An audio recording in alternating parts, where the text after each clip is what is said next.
Jai Radha Madhava.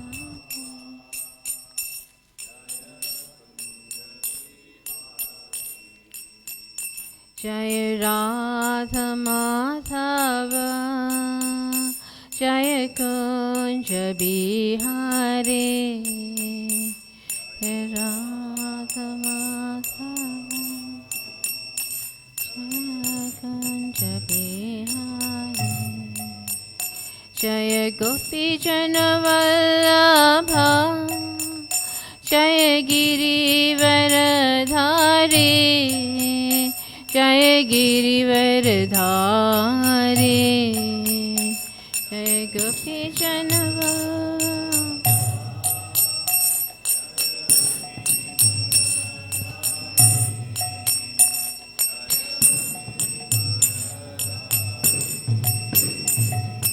Yashoda Nandana Braja Jana Ranjana,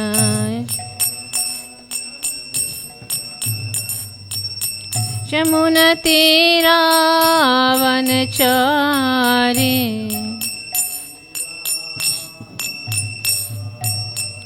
Hare Krishna Krishna Krishna Hare Hare, Hare Rama Rama Rama Hare Hare, Krishna Krishna Krishna Hare Hare,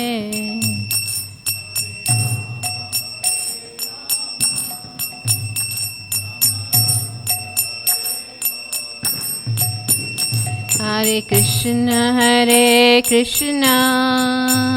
Krishna Krishna Hare Hare, Hare Rama Rama Rama Hare Hare,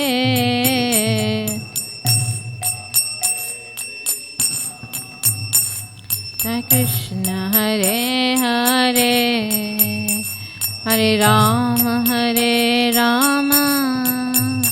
Rama Rama Hare Hare, Hare Krishna Krishna Krishna Hare Hare, Hare Rama Rama Rama Hare Hare, Hare Krishna Krishna Hare Hare, Hare Rama Rama Rama Hare Hare, Hare Krishna Krishna Krishna Hare Hare, Hare Rama Rama Rama Hare Hare.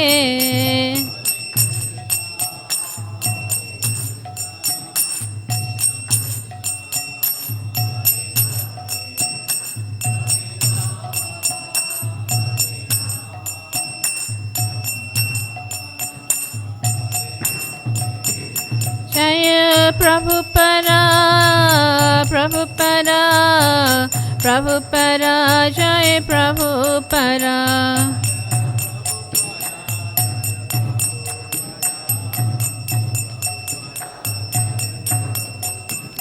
Nitai Gaura Haribo Haribo.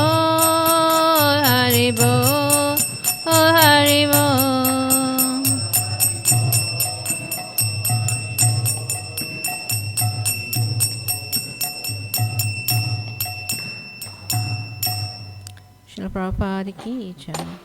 Jai Om Vishnupada Paramahamsa Prevaracharya Satasara Shri A.C. Bhaktivedanta Swami Prabhupada ki jai. Jai Om Vishnupada Paramahamsa Prevaracharya Satasara Shri Bhaktivedanta Saraswati Maharaj ki jai. Ananta Koti Vaishnava Vrinda ki jai.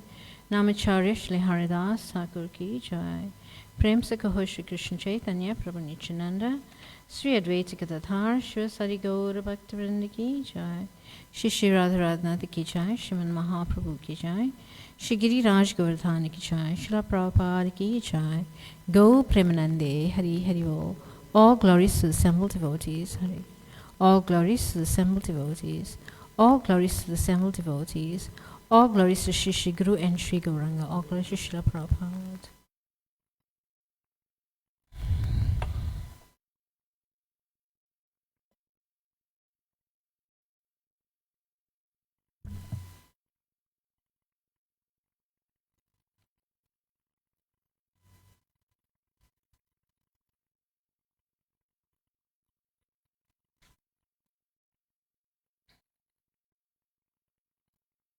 Hare Krishna, dear devotees. So today we'll be reading from the Srimad Bhagavatam, Canto 4, Chapter 22, Text 44.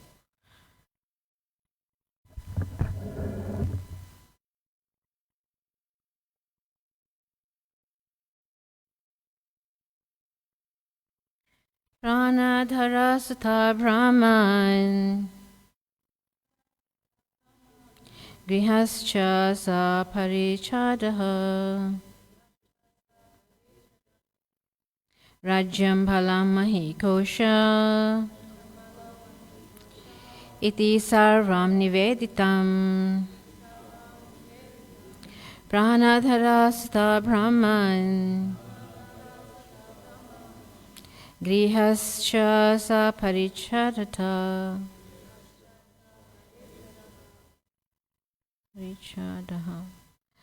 Rajyam Bhalam Mahikosha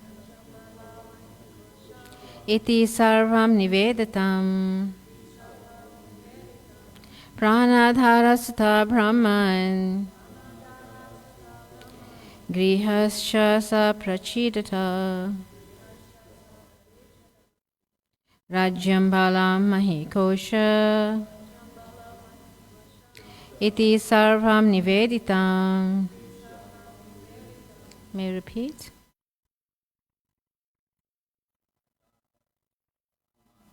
Pranadhara Sutha Brahman Grihascha Sa Prachidata Rajyam Bhalam Mahikosha Iti Sarvam Niveditam. Pranadhara Sutha Brahman Grihascha Parisata Rajyam Bhalam Mahikosha Iti Sarvam Niveditam. Pranadhara Sutha Brahman Grihascha Parisata Rajyam Bhalam Mahikosha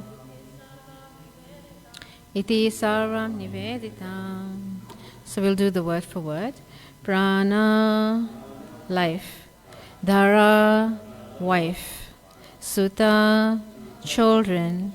Brahman, O great Brahmana. Griha, home. Cha, also.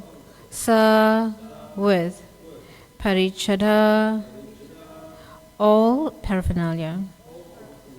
Rajyam, kingdom. Balam, strength. Mahi, land. Kosha, treasury. Iti, thus. Sarvam, everything. Niveditam, offered. So translation, O king, the king continued, therefore, my dear Brahmanas, my life, wife, children, home, furniture, and household paraphernalia, my kingdom, strength, land, and especially my treasury are all offered unto you. May I repeat? The king continued, therefore, my dear Brahmanas, my life, wife, children, home, furniture, and household paraphernalia, my kingdom, strength, land, and especially my treasury are all offered unto you.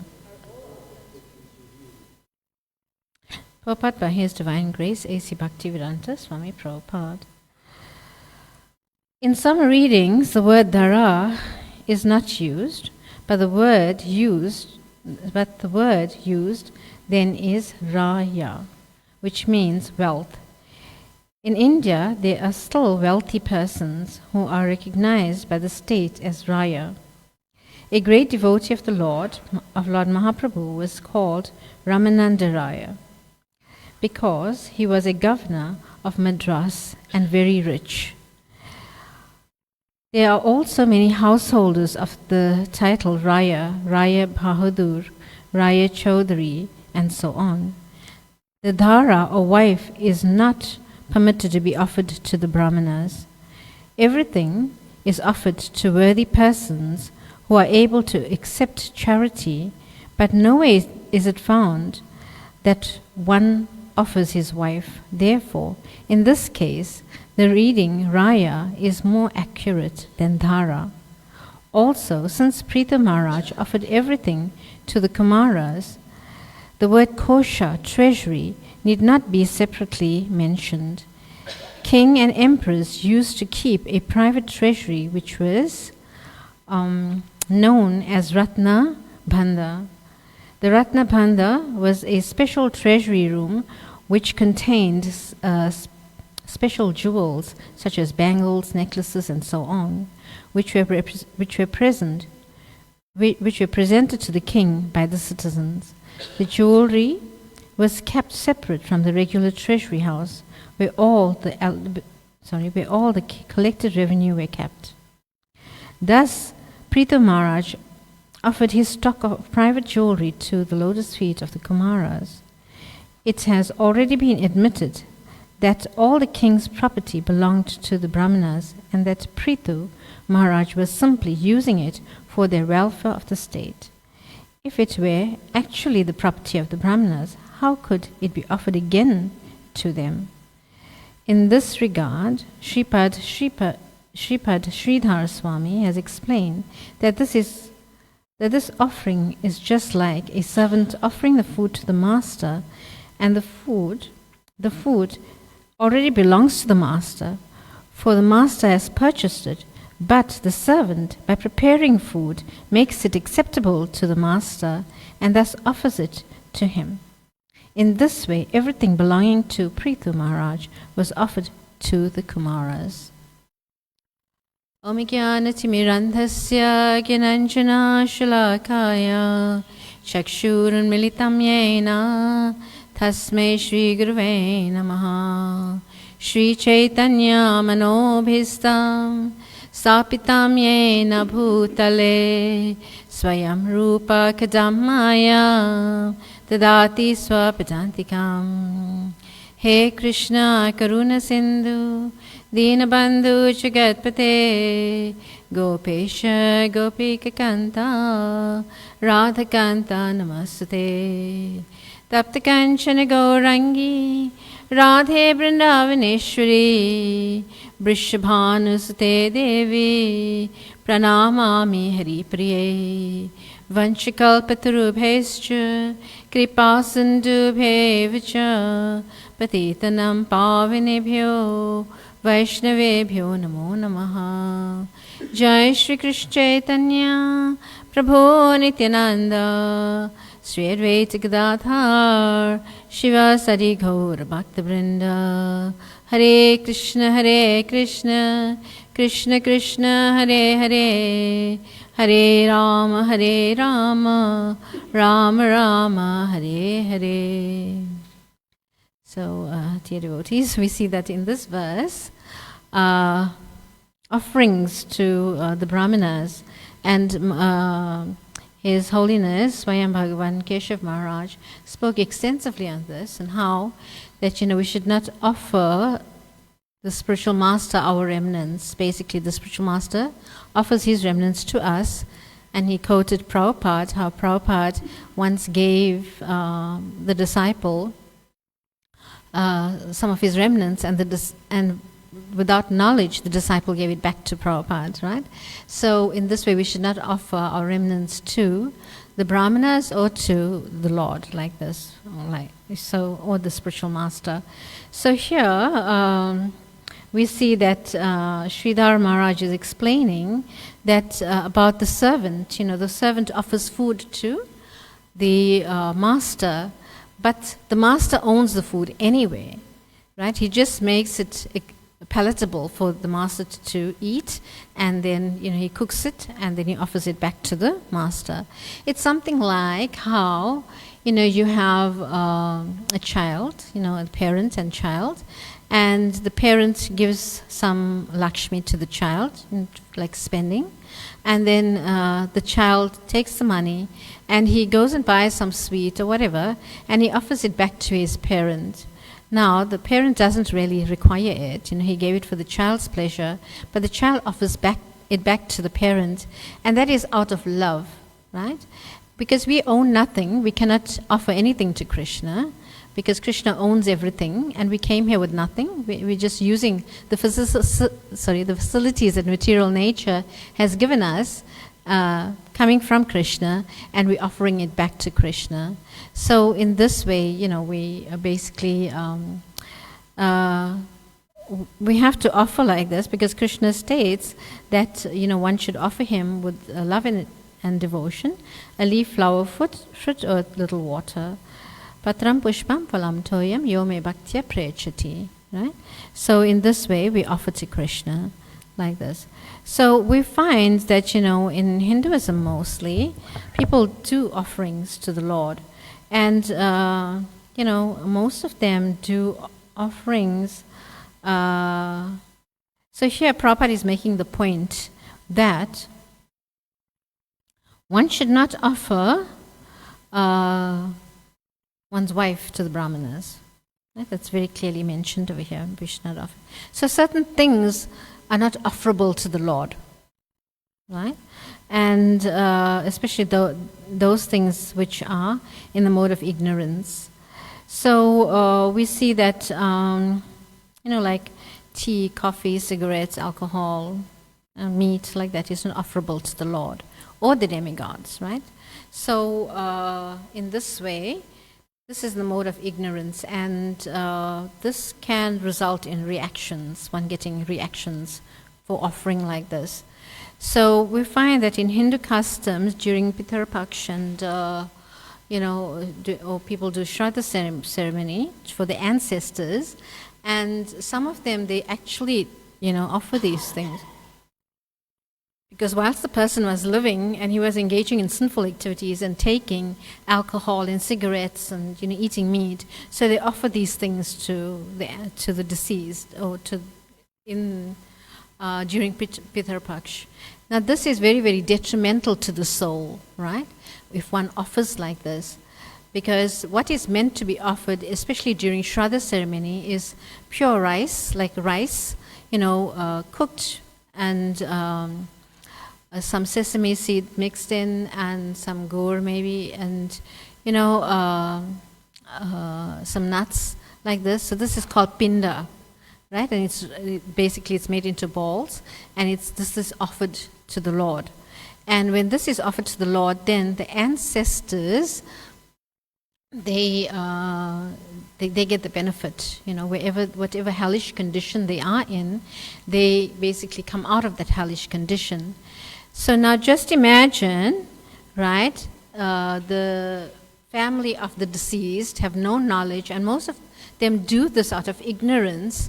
They have no knowledge of scripture, and here they go and offer all the things that the person used to eat or used to like when he was alive, right? And they offer these things, and now he's in a hellish condition, and they basically offering these things, right? So what will happen to that soul? He'll become more degraded, right?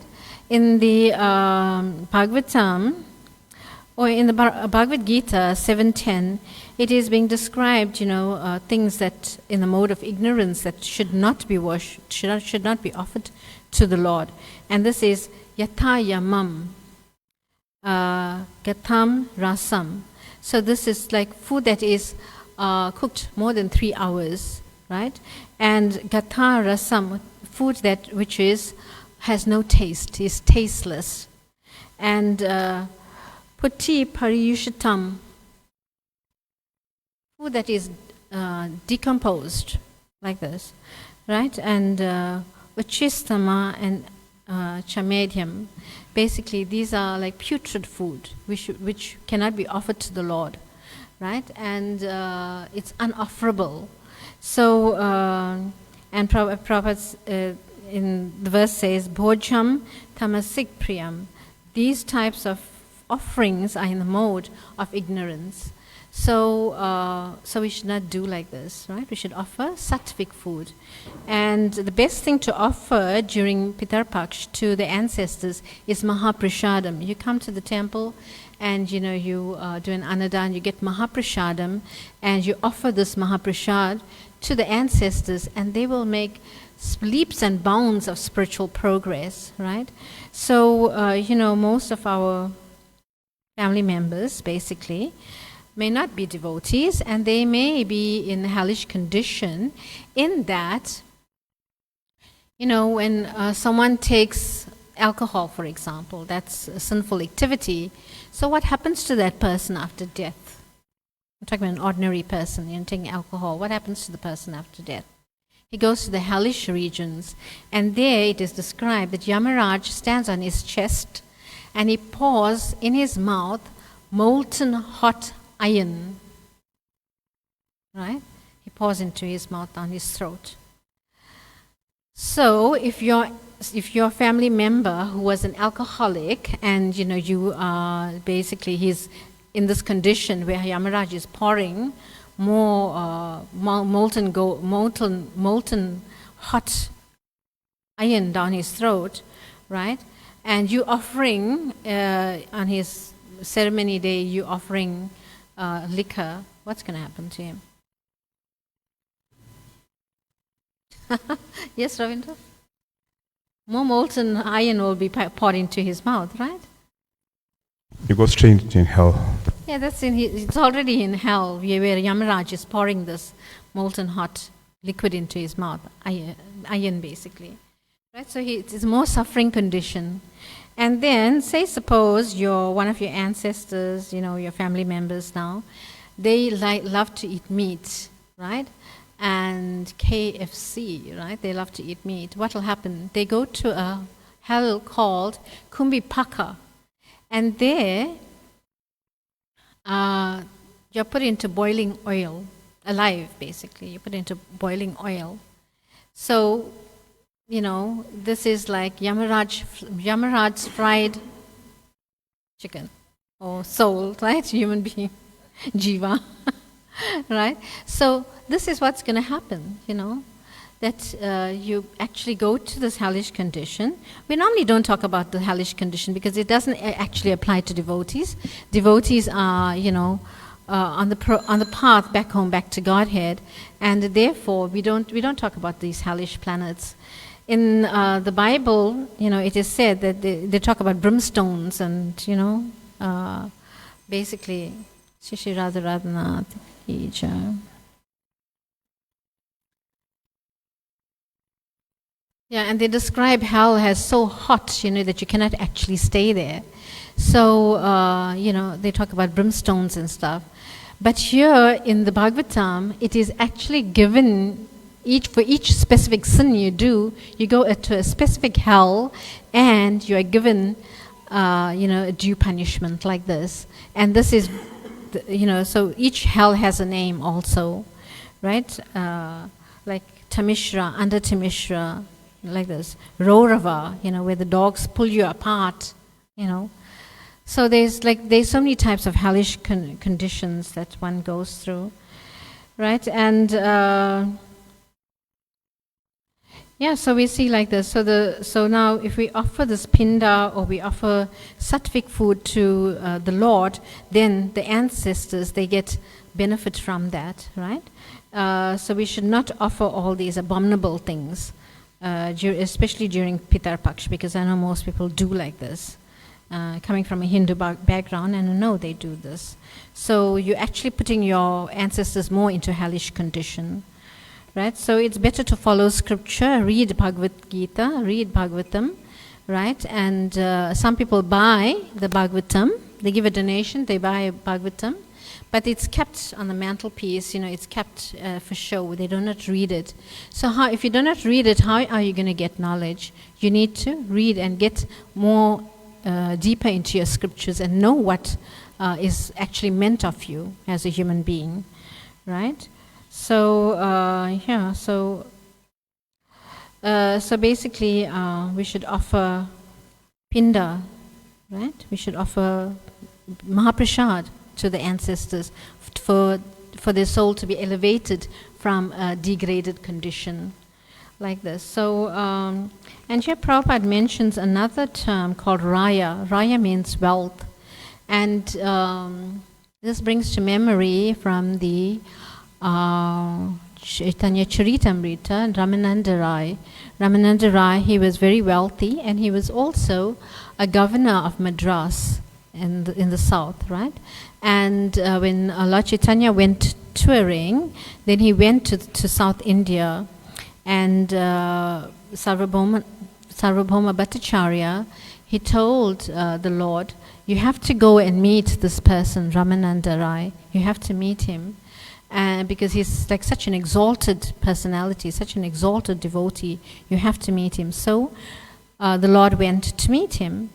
And so the Lord already knew who he is, actually, because in spiritual terms, from the spiritual world, he is actually the Lord's very intimate associate, Vishaka, right? So, how you can't get more intimate than that, one of the Astasakis, one of the gopis.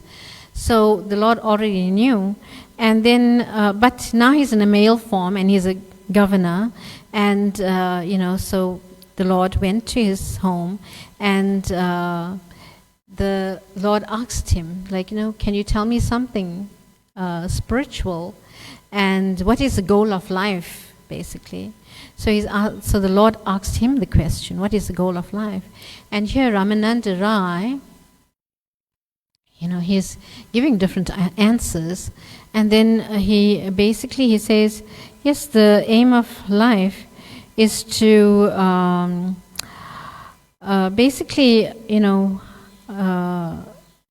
there's a verse in the Bhagavad Gita, Chaturvanyam Mayashistam, right? That Guna Karma Vivakasham. That the aim of life is to follow the Varnashram Dharma, right? The 4 social orders and the 4 spiritual orders. The social orders being Brahman, Vaishya, Sudra, like this. Sorry? Kshatriya, yeah, like that. So, and the spiritual orders is Brahmachari, Grihastha, Vanaprastha, and Sannyas. So we should follow like this. And so Brahmanas, actually, they're intellectual classes of people, right? They're intellectuals, and they give Vedic knowledge. And the Kshatriyas are meant to protect the citizens, right? And the Vaishyas are those mercantile people, like business people, like that. And the Sudras are the working class, right? So these 4 types of people are there. And then we get the Brahmachari, who is student life, Vanaprastha, Grihastha life, householder, and Vanaprastha, renunciation, and sannyas, complete renunciation, right? So in this way, we get the 4 spiritual orders and the 4 social orders. So Ramananda Rai was explaining like this, and the Lord said, no, this is external, tell me something more. And then he said, one should offer everything to the Lord. Yat karosi, yat asnasi, yat juhusi, Dasi yat. Yat tapashvasi kunteya. So the Lord is saying, whatever you do, yat karosi, whatever you do, offer to Him. Whatever you eat, yat asnasi, whatever you eat, offer to Him. Right? And yat Karasi yat asnasi yat juhusi. Whatever you offer it to him. The Dasi yat. So, you should do everything for his pleasure. Whatever you give away, offer it to him first and then give away. Right? So everything should be for the Lord's pleasure. And in this way, one makes spiritual advancement. And Lord Chaitanya said, tell me something more. So then the Lord said, okay. Then Ramananda said, he quoted scripture and he said, Sarva dharmam parityajam mamekam saranam vrajam aham tam sarve papibhyo mokshayasmi masachaha. That abandon all types of religion and just surrender unto the Supreme Personality of Godhead. And He will free you from all sinful reactions, do not fear. So in this way, Ramananda Rai was actually, explaining that we should surrender unto the Supreme Personality of Godhead. And Lord Chaitanya Mahaprabhu was still not satisfied with this answer. And he said, well, can you tell me more? Actually, surrendering unto the Supreme Lord and following His instructions is what we are doing, right?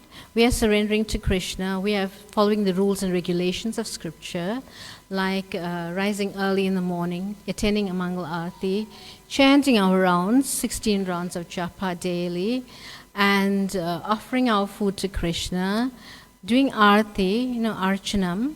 Right? We are doing like this. We're following the 9 processes of devotional service, hearing to Srimad Bhagavatam, right? Chanting and hearing, Shravanam, Kirtanam, Vishnu Smaranam, Padasevanam, worshipping the Lord's lotus feet, Archanam, Vandanam, Dasyam, Sakyam, Atma Nivedanam. So we are doing like this. We are offering everything to Krishna. And here Lord Chaitanya Mahaprabhu is saying, can you tell me something more? And in this way, Ramananda Rai, he says, well, one should offer the fruits of one's results to Krishna, Bhoga Tyag. We should offer our fruits, right? So we are working out in the material world, and then we get some Lakshmi, and we should offer some part of the Lakshmi to Krishna. In this way, we'll make advancement in spiritual life. So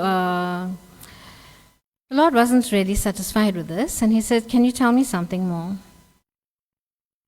And Ramananda Rai said, we should engage in devotional service as well as, do our prime duties. So it's like basically karma mishra bhakti, bhakti in devotional service, but it's mixed bhakti, right? So he's explaining like this, and then the Lord said, can you tell me something more? And then he says, okay, we should worship the Lord as a servant, right? And we know the person who exemplifies this is Hanuman, who actually worships the Lord as a servant. And he displayed many activities in the Ramayana about, how to actually serve the Lord, right? Built the bridge across Lanka, right? Helped the Lord like this to build the bridge across Lanka to save Sita Devi. And, he basically he went and got the herb from one of the mountains, and he actually carried the whole mountain and he brought it because he couldn't find the herb. So he carried the whole mountain and brought it to the Lord to save Lakshmana, right? And, like so many things like this. And, when there's a nice, like a sort of a song, it's called Chirika Chati Bole Pavana Putra Hanuman Mera Man Mein Base Hai Ram Mera Tan Mein Base Hai Ram. That means, he opened his heart, he basically ripped his heart apart, and there he saw within the heart of Hanuman was the Sita Ram Lakshman, like that within the heart of Hanuman. And his Mera Man Mein Base Hai Ram, my mind is filled with Ram, right? Mera Tan Mein, my heart is filled with Ram. So this type of devotion we are meant to actually have, where we are totally immersed in Krishna Katha, in Ram Katha. So our minds are totally immersed in the Lord's holy names like this. And, so this is Lord Hanuman is a very exalted personality, and he showed by example how to serve the Supreme Personality of Godhead. And then Lord Chaitanya Mahaprabhu, such an exalted personality, and he's still saying, tell me more. Right? And Ramananda Rai, he says, yes, we can worship the Lord as Sakya, as a friend, like the cowherd boys, the cowherd boys of Vrindavan. They didn't see Krishna as a Supreme Personality of Godhead. They saw Krishna as a friend on equal level, right? And they would play with Krishna. Right? And if Krishna loses the game, they will say, okay, now you have to, take me donkey derby. Like they will climb onto his back and he has to run around with them. So in this way, they would play, in Vrindavan. And so they were basically on equal terms with the Lord. And they never considered Krishna the Supreme Lord because their love for him was so exalted that they didn't care whether Krishna is God or not. He's our friend and we love him. So this is the type of love that the cowherd friends of Krishna had. And, there's like so many pastimes in the Krishna book about Krishna in the forest with his friends. Like we had a picture here before, Krishna having lunch with his friends. And then Brahma gets so bewildered and he says, like, what is this? Is this the Supreme Personality of Godhead? He's standing there with some rice and yogurt in his hand. And he's, when Brahma took away his friends, and he's looking bewildered, like, where are my friends? And Krishna is looking bewildered. So, like, this is the Supreme Personality of Godhead? Cannot be. I don't believe this. The Supreme Lord, my Lord, he's in such a bewildered condition. It can never be. This can never be the Supreme. This can never be Vishnu, the Supreme Personality of Godhead. Because this is the way Lord Brahma worshipped the Lord with awe and reverence, right? Because he was born from the navel of the Lord, right? Grew a lotus stem, and on top of the lotus stem was this lotus flower, and there Brahma was born. So he worships the Lord with raw awe and reverence. And here he's seeing Krishna, as a child with some rice in his hand, yogurt and rice in his hand, and he's looking for his friends all over. Like, where are my friends? And he even saw Krishna eating out of his friend's plate. He says, my Lord eating out of my friend's plate? We were just discussing this just now, that the Lord is not supposed to eat our remnants, right? Right? So we do not eat anything and offer to Krishna. No. So like this, he says, So he was even more bewildered, and he says, this can never be the Lord. And that's when he took away the cows and the cowherd boys, and Krishna was looking bewildered, like, where are my friends? But Krishna knew what Brahma is up to, right? And then he manifested himself as all the cowherd boys, all the cows, like that. And when Brahma came back, Brahma was bewildered because he said, I just took away these cowherd boys and the cows, and here, they're here again. And then he went back into the cave, and he said, but they are there. And he came here, and he said, they're here. So, like, what is going on? So then that's when he understood that Krishna is the Supreme Personality of Godhead, because only he can do something like this. So we see, like, in the scriptures give so much of evidence of how Krishna is the Supreme Personality of Godhead. And then he says, but Ramananda Rai, please tell me more. And Ramananda Rai says, well, one can worship the Lord in the Vatsalya mood, the Lord can become one's child. And, you can be a parent to the Lord. And in this way, we see that Mother Yashoda and Nanda Baba, how they actually took care of the Lord, And like once Krishna when he first started to herd the calves, basically, as a child. And Mother Yashoda said, no, you're not going out like this. You need to put shoes. And then he says, but Mother, if you give me shoes, then you have to get shoes for all the cows. And the cows have 4 legs, so basically you need 2 pairs of shoes for each cow. And where is Mother Yashoda going to get 2 pairs of shoes for each cow? And they had 900,000 cows, right? So this was like impossible. And here, Mother Yashoda, we're just showing you this extent of Mother Yashoda's love for Krishna, right? That she doesn't want his lotus feet, tiny lotus feet, to be pricked by thorns like this. So in this way, she demonstrates her love to Krishna. And Ramananda Rai says, well, Lord Chaitanya Mahaprabhu says, you can tell me more, you go higher. And then he says, well, one can love the Lord in Madhurya Ras, and that is the conjugal love that the gopis have for Krishna, and that's the highest.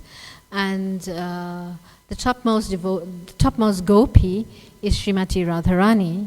And we see that the love that Srimati Radharani displays for Krishna, it can be imitated, and we are trying to love the Lord, right? But it's basically, we cannot supersede that love, right? So there's a verse in the Srimad Bhagavatam 1.8.6, I think it is. It says, Savapam shamparo dharmo yato bhakti rajokshaja ahaitiki apratiyata yatatma suprasidati. That this love, love for the Lord should be for adokshaja. Adokshaja is another name of Krishna, right? That the love for the Lord should be ahaitiki apratiyata. It should be uninterrupted, and it should not be mixed with anything. Ahaitiki apratiyata yat atma, to completely satisfy the self. The main occupation for the human being is to develop love for the Lord, which is uninterrupted and unmotivated, to completely satisfy the self. So in this way, we are trying, right? All of us, we are trying to love Krishna like this. But we have so many motives. When we first come to Krishna consciousness, we have so many motives in worshipping the Lord. My dear Lord, please give me this and give me that. May I pass my exam? May I become wealthy so I can worship you? There's so many things, that we ask the Lord for. But it's okay to ask Krishna for this, but we should actually, Krishna will purify us of these desires, and we can actually become, at the end we can become pure devotees, right? And Krishna, how does Krishna purify us, of our material desires? Basically, if we want to become wealthy, Krishna will give you that wealth, but then he'll snatch it away from you. So then you will realize that, I asked for the wrong thing actually, right? If you want a nice, a nice house, basically, right? And then some robbers will come and they'll steal everything away from you. You want a nice car, and then you'll get hijacked, or you'll meet with an accident or something to this effect, and it'll be taken away from you. So this is a purificatory process that devotees go through in order to purify the heart. Take this last bit, or last bit of remnants of material desire out of the heart of the devotee. So Krishna does like this.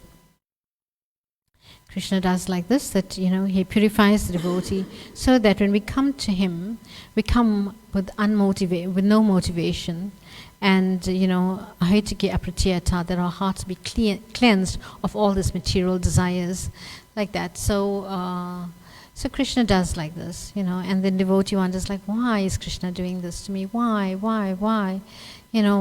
And there's so many questions that we ask Krishna, but it's all for our benefit. So devotees should understand that when the Lord does things like this, it's because He's very favorable unto you, and He's getting rid of all your material desires, so that He wants you to come back to Him with a pure heart, basically, right? So then that is why we go through all these adversities in our spiritual life. So so Radharani's love is the topmost love, and she prays, that she basically loves Krishna unconditionally, like this. And also the gopis of Vrindavan, in the Shisasikam prayers we hear this verse, Aslisya Vapadara Vratam Pinastamam Adharshanam Amama Karotuva Yata Tata Vidacholambato Matprana Nasu Evanapara. Who can tell me the translation of this verse? Recite it in the mornings. Yes, Madhurya? Give her the mic. I can't hear.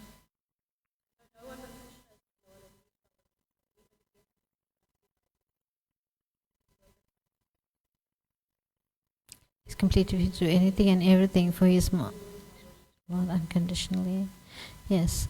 So, so the gopis are praying like this, but we do not have the capacity to pray like this. My dear Lord, you do anything and everything to me, and I'm still your worshipable. You are still my worshipable Lord unconditionally. We haven't come to that platform as yet. So it's a gradual process. Krishna consciousness is a gradual process in order to bring us to that platform, right? Where we can pray to the Lord like this. My dear Lord, you can bring anything upon me. Like Queen Kunti prays, in her prayers, and she says that you can bring, my dear Lord, let these calamities befall me again and again, so that I can remember your lotus feet again and again. So, but we do not have the capacity to actually pray like this. Give me more problems, my Lord, I want it. Bring it on, I want all the problems. We can't pray like this, right? So, and when the problems come, then we get bewildered like this. So we can be not on that level as yet to actually pray like this. So I'll stop here, and if there's any comments or questions, you're most welcome. Yes, Ravindra.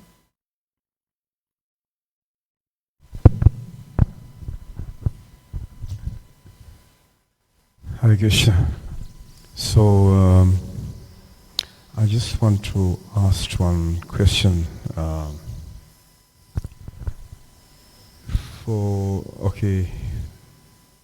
Mentioning about offering and stuff like that. So for those Hindus who's doing demigod worship like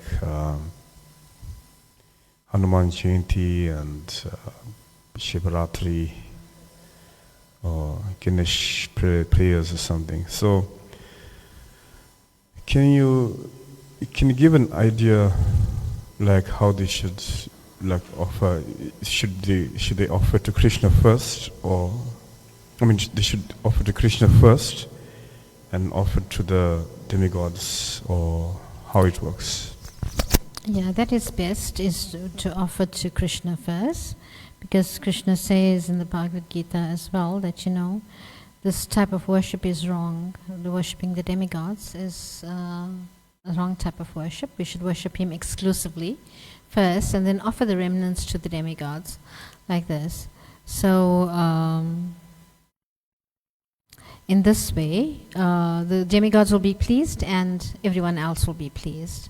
So they can do like this. Hanuman is a great devotee of Lord Ram, and like Hanuman, when Sita offered him, the goddess of fortune, offered him a pearl necklace, what did he do? He bit into that necklace, right? He bit each bead. He was biting it, and he was looking for Lord Ram in the beads. So, and he says, and Sita asks him, like, what are you doing? This I gave you. This is as a gift. And he says, I don't see my Lord here. I don't see my Lord in this. So yes, we should offer to Lord Ram first and then offer to Hanuman, and in that way he'll be more pleased.